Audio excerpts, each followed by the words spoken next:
विश्व विदुषी लोधी साधना भारती ने झांसी ललितपुर लोकसभा प्रत्याशी कांग्रेस प्रदीप जैन के लिए क्या कहा, सुनते हैं झांसी से राजकुमार शर्मा की खबर।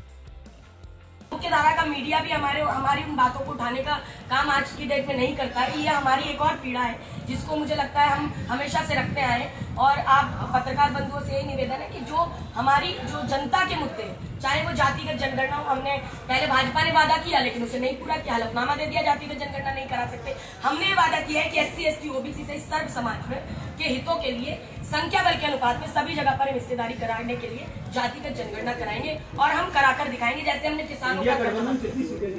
देखिए, मैं भविष्य वक्ता नहीं हूँ, मैं कांग्रेस की राष्ट्रीय प्रवक्ता हूँ। मैं कोई आंकड़ा कभी नहीं देती, आप मेरा कहीं भी इंटरव्यू देख लीजिए, कहीं भी डिबेट। मैं सिर्फ ये कहूंगी कि इंडिया गठबंधन मजबूती के साथ सरकार बनाने जा रहे हैं और कांग्रेस पार्टी और इंडिया गठबंधन मिलकर सरकार बनाएंगे और देश में जितनी जो एक तरीके से जो माइनस और नकारात्मकता फैली है, हम उसको हटाने का काम करें।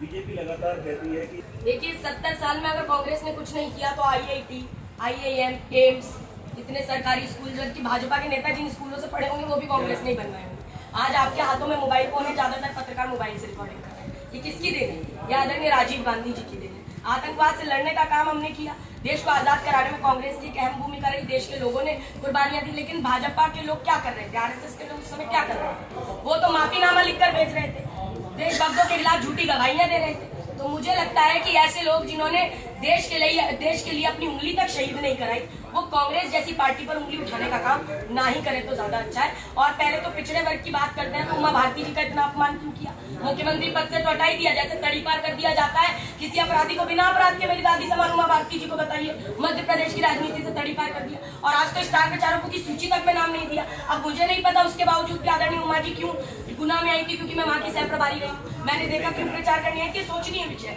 लेकिन सिंधिया जी जब उन्हें अपनी बुआई बता रहे हैं तो पहले तो भाजपा की परंपरा के अनुसार वयोवृद्ध नरेंद्र मोदी जी को मार्गदर्शक मंडल में डलवाए और पिछड़े वर्ग की कद्दावर नेत्री रही है भाई उमा जी, उनको प्रधानमंत्री पद का दावेदार बनवा दीजिए। तब आपने अपने आप को भतीजा भी चल रही और तब भाजपा पिछड़े वर्ग की भी बात करे, सर्व समाज की बात करे तो अच्छा लगे। देखिए, कानून व्यवस्था तो प्रदेश की क्या, देश की कानून व्यवस्था देख लीजिए।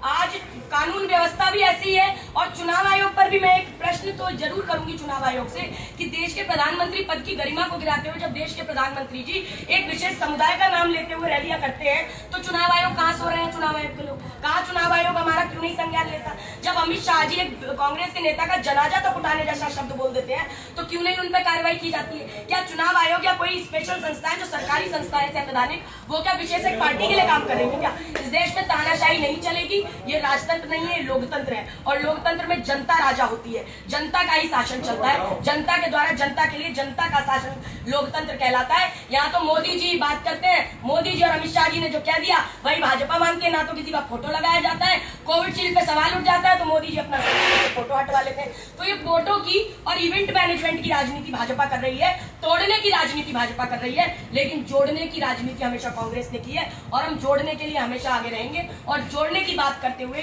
इंडिया गठबंधन सरकार बनाएगी। अब तो बसपा से पूछिए वो किस जगह अपने आप को खड़ा देख रहे हैं, मुझे तो अब कहीं दिखाई नहीं दे रहा। अब आप बताइए बसपा, देखिए एक दलित महिला मुख्यमंत्री की तुलना वैश्या से जिस नेता ने की, दया शंकर सिंह जी, उन्हें तक हटाने का काम भाजपा ने नहीं किया।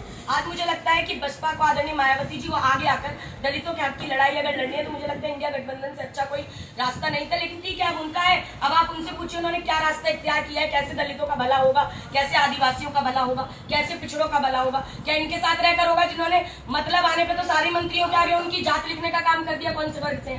और जब राहुल गांधी जी ने जातिगत जनगणना का मुद्दा उठाया तो तब मोदी जी कहने लगे अरे ओबीसी तो जात नहीं होती, और मोदी जी खुला रैली में कहते थे मैं पिछड़े वर्ग का बेटा हूं, मैं पिछड़े वर्ग का बेटा हूं, जबकि सबको पता है और खुद सिद्ध किया है भाजपा ने सर्टिफिकेट दिखा के कि मोदी जी जन्मजात ओबीसी नहीं है। मोदी जी ने गुजरात के मुख्यमंत्री बनने के बाद अपनी अगड़ी जाति को पिछड़े वर्ग की सूची में शामिल कराया तो सर्वविदित है, ये तो वोट लेने के लिए किया। तो ये वोट के लिए पिछड़े वर्ग का भी इस्तेमाल कर सकते हैं, लेकिन पिछड़े वर्ग का अगर सम्मान करते तो अब तक जातिगत जनगणना भी करा देते। और जो जिस तरह मध्य प्रदेश में 27% आरक्षण नहीं मिल पाता उसका कारण है 49.5% की गैप।